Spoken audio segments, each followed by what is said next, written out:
Salut tout le monde. Bon bah alors on se retrouve comme promis avec un peu de retard. La vidéo de la Elecam 360. Donc ce sera une vidéo de présentation et de test et de mon avis surtout. Donc là c'est une petite caméra avec deux lentilles. Donc deux lentilles de 220 degrés chacune. Alors on peut pas filmer avec juste une en caméra sport. Vous êtes obligé de balancer les deux. Donc ça c'est un peu dommage. On va faire le tour de la bécane. Donc on a un bouton de sélection. Donc validation des menus. Là, ce sera le bouton de Wi-Fi, bien sûr. On a un bouton pour l'allumer. Et ces deux boutons-là servent à sélectionner aussi dans les menus. Alors les menus, il n'y a pas grand-chose, on fera un tour tout à l'heure. Donc les lentilles, pareil, il n'y a pas de protection, contrairement à la Gcam M20. Le boîtier, je vous mettrai les liens d'affiliation donc en bas dans la description. Donc oui, je disais, le problème c'est qu'elle arrive avec 2-3 accessoires qui cassent pas 3 pattes à un canard. Bon, donc là on a une flèche qui indique l'avant, le bouton, le micro est là, juste là, un pas de vis, vous pouvez mettre un trépied ou sur le drone, là j'ai essayé, c'est pas mal aussi. Et donc je vous mettrai aussi le lien en 3e position sûrement, pour voir une sorte de test que j'avais fait en extérieur avec la caméra, c'était pas mal.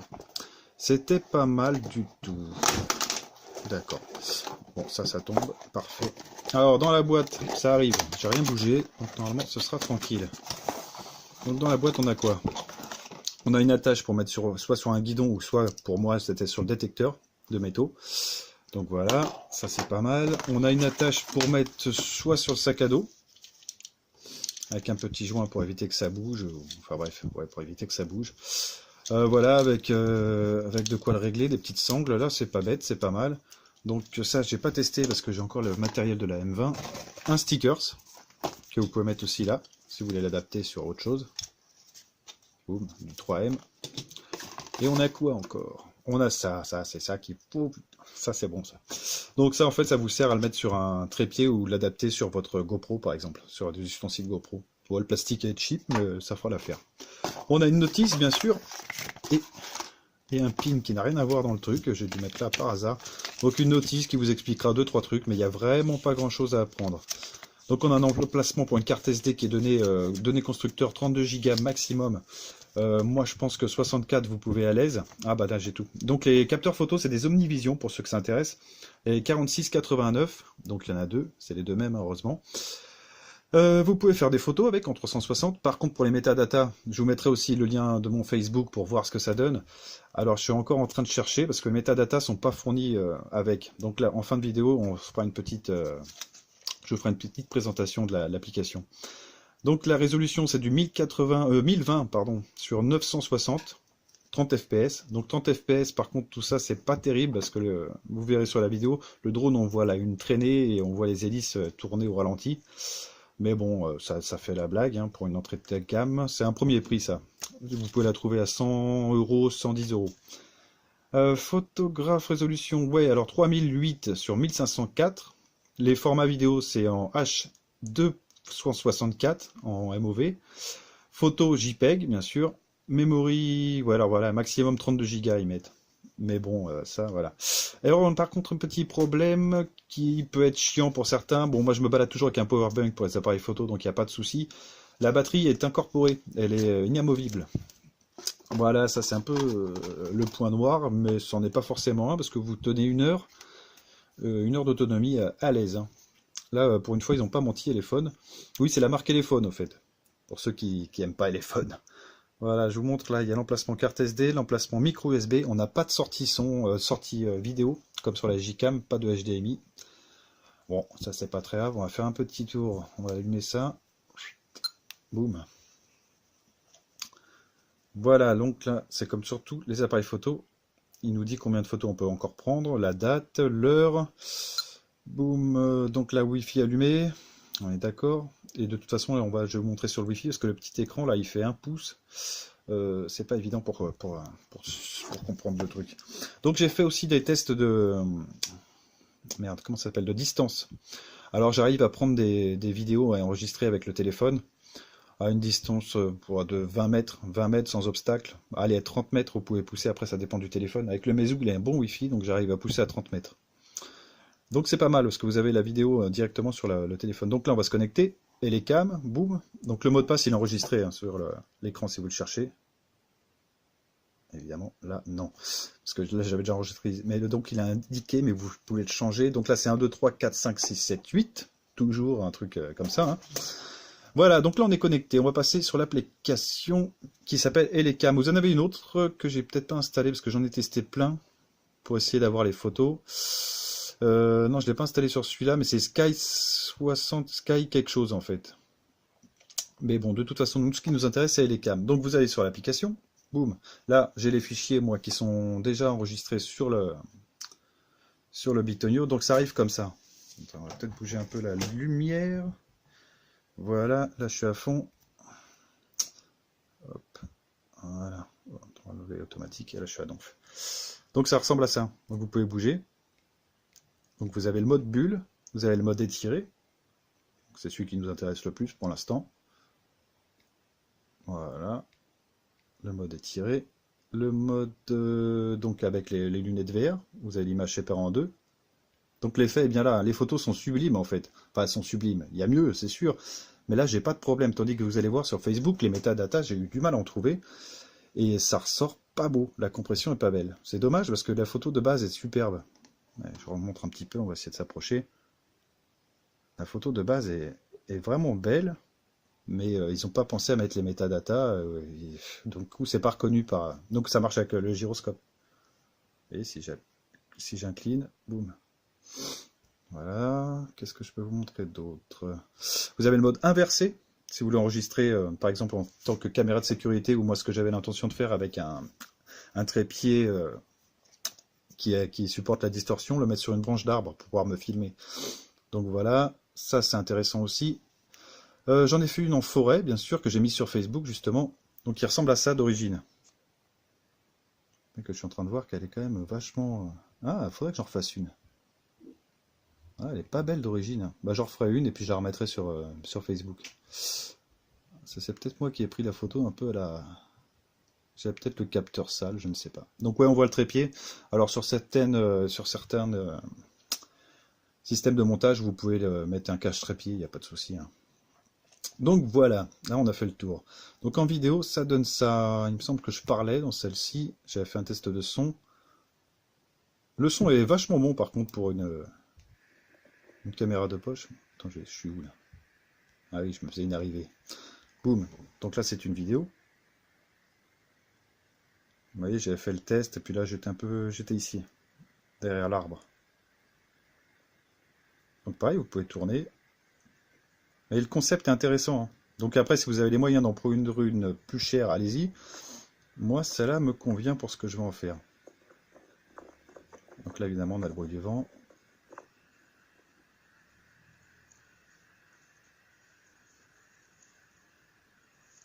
Bon, enfin bref, on va couper. Donc voilà, et après, on peut accéder à la caméra en appuyant sur ce bouton. Chouk. Et voilà, là, on est en direct. Vous voyez, on peut tourner, on peut voir toute la pièce. Donc il n'y a vraiment pas de souci là-dessus non plus. 5 millions de pixels. Donc si vous voulez le mode photo, bah, il est déjà activé. Hop, on va passer au mode vidéo. Voilà, et vous n'avez plus qu'à appuyer pour enregistrer. Donc ça, c'est plutôt une bonne chose. Donc pareil, caméra de sécurité ou inversé, vous appuyez sur ce bouton là. Voilà. Voilà, et on va faire les options. Les options, il n'y a pas grand-chose. Alors les options, vous avez la résolution d'image. Vous pouvez choisir rien. Et je fais une petite pause. Boum, donc les paramètres. Alors on a résolution d'image. Hop là, on va essayer de faire le focus. Là, il y a beaucoup de reflets. Voilà, résolution d'image. Par contre, quand vous appuyez, bah, il n'y a rien, il n'y a pas de choix. Ça, c'est un peu dommage, mais c'est au maximum. Après, je pense pas qu'on s'amuse à changer les choses. La résolution vidéo, pareil. On peut pas la modifier. En fait, on peut pas modifier grand-chose. Balance des blancs, vous avez pas mal de choses. Mais bon, après, ça c'est souvent en automatique, pour moi, du moins. Donc formater, changer le mot de passe Wi-Fi, comme je vous disais. Et on a fait le tour des paramètres. Voilà, c'est tout. Donc on a quand même l'affichage de batterie qui est là, c'est plutôt une bonne chose aussi. Et pas grand-chose, pas grand-chose. Voilà, on a les photos que j'ai prises depuis le début, là, qui sont sur la machine, donc sur la carte mémoire. Vous pouvez y accéder quand vous voulez. Donc vous faites le transfert se fait assez vite d'ailleurs. Le Wi-Fi est pas mauvais. Donc vous choisissez le fichier vidéo, et vous appuyez sur Upload, ou Download, télécharger, ouais, en français. Télécharger, boum. Vous voyez, la vitesse d'exécution, bon, elle est pas, enfin, la de transfert, elle n'est pas super rapide. Mais pour 100 euros, je le rappelle, c'est vraiment bon. Vraiment bon. Donc là, iPhone, il s'est remonté dans mon estime avec le petit téléphone Q que j'avais présenté en début de chaîne. Et là, il est calme. Mais je me laisserai pas tenter par un smartphone pour l'instant, hein. C'est toujours trop cher pour ce que c'est. La concurrence est tellement plus rude ailleurs et tellement mieux que non. Là, ces petits articles, c'est pas mal, mais la marque, je suis pas adepte. Bon, enfin bref, voilà. Donc ça, c'est le petite touche comme ça. Donc là, on va passer sous Windows et je vais vous montrer deux, trois trucs. Je vais vous apprendre deux, trois trucs sur les métadatas et comment les mettre sur YouTube. Et Dailymotion, ça marche. Et Facebook, ça marche. Faut juste se faire passer pour une autre caméra, la plupart du temps. Enfin, du moins avec les photos. Se faire passer pour une autre caméra à 360 et hop, vous pouvez installer vos photos. Donc, boum. J'en reprendrai une de toute façon que je posterai sur Facebook encore. Donc là, hop, on se retrouve sur Windows. Allez, ciao tout le monde. Bon allez, tout le monde, on se retrouve sous Windows 10. Ouais, Windows 10. Ah là là là là. Bah là, ça va, c'est sur un PC, donc ça tourne plutôt bien. Parce qu'en fait, pour tout vous dire, donc j'avais fait sur la Chewy VI10, mais là, je lui en demandais trop là. Enregistrement d'écran plus le micro plus le machin. Non, c'était trop pour elle. Donc là, je suis repassé sur un PC que j'ai préparé exprès pour l'occasion. J'ai branché mon micro. Et puis voilà, normalement, le son devrait pas être trop moche. Bon, allez, on passe à la Elecam. Donc, alors, on va passer au premier truc. Donc, je voulais vous montrer. Donc là, je suis sur le forum téléphone, un forum qui est pas mal en fait, parce qu'il y a pas mal de gens qui aident. Là, je suis tombé sur ce mec-là. Donc, pour me guider, pour mettre les photos sur Facebook. Donc, lui, sa technique, c'était de mettre ça. Attendez, je sais pas si vous allez le voir. Ah, voilà, donc c'est ma première fois en Windows enregistré. Donc on va voir ce que ça me fait. Donc vous allez dans les détails de votre photo que vous avez prise avec votre Elecam. J'ai été sur Elephone moi. Sur la Elecam et vous mettez une autre marque. Lui il a choisi la Ricoh. Je ne sais même pas quelle c'est. Ricoh, caméra modèle, vous changez et là elle sera reconnue en caméra 360 par Facebook. Alors par contre les photos je vais vous montrer juste après. Donc là ouais sympa le petit forum, pas besoin de s'inscrire. Bon à part si vous voulez poser une question bien sûr. C'est pas mal du tout. On va passer donc à la photo. Résultat sur Facebook, ça ressemble à ça. On va essayer de faire un agrandissement, si tu veux bien, Joe. Ouais, merci. Alors voilà, donc ça c'est ma main, elle est un peu coupée, mais de près de toute façon c'est en général ça, hein. Là on était à la moitié du capteur. Le problème c'est que ça a pris ma façade avec. Ouais, ce que je vous rassure, j'ai pas une tête comme ça. Non, je suis normal en général. Et donc là voilà, on a quand même une définition pas trop moche. Après, bon voilà, après pour le prix, on peut pas s'attendre à des merveilles. Ce qui est dommage, c'est que la photo en fait est vachement mieux. Bon là, c'était pour le test du drone, donc ça remonte un peu. C'était, la photo est belle en fait, mais dès qu'elle est compressée, bah, c'est une vraie catastrophe. Vraiment, c'est vraiment dommage. Donc là, c'est l'original sur Facebook. On peut pas avoir mieux. J'ai essayé plein de photos, vous pouvez les voir sur Facebook, il n'y a pas de souci. Ouais, non, pas terrible, pas terrible. Et qu'est-ce que je voulais montrer? Oui, donc le prix, là, elle a baissé. Ouais, tu vois, j'aurais dû attendre. Elle est à 91 euros sur Gearbest, c'est là où je l'ai prise. Donc je vous mettrai les liens en bas, hein, parce que ça m'aide. Et puis si vous la voulez, vous, ça vous change rien. Et moi, ça me fait un petit coup de pouce. Qu'est-ce que je voulais vous raconter d'autre là-dessus? Donc pour la mise en ligne, vous avez soit ce choix-là. Donc j'ai essayé les deux, moi. Le choix metadata par YouTube, ou ouais, c'est sur la page d'aide YouTube. Vous allez dans la section mettre en ligne des vidéos à 360 et là il va vous faire télécharger un petit programme qui prendra la vidéo, qui incrustera les métadatas en fait, qui est très rapide. Non, j'ai pas vraiment de problème avec, mais c'est vrai que voilà, il vous dit quelle caméra est supportée, etc., etc. Bon, enfin bref, après vous faites comme vous voulez. J'ai pas eu de problème avec ce système-là, c'était même plutôt ouais, rapide et pas mal. Par contre, moi je suis quand même passé. Attends, j'ai pu rien vous montrer là-dessus, moi. Non, c'est tout. Je suis quand même passé par là, moi. Elecam 360 vidéo converteur. Donc c'est le logiciel qui est fourni avec, qu'il faudra aller chercher sur le site d'Elecam, enfin téléphone. Où vous mettez, ouais, c'est très minimaliste, hein, attention, hein.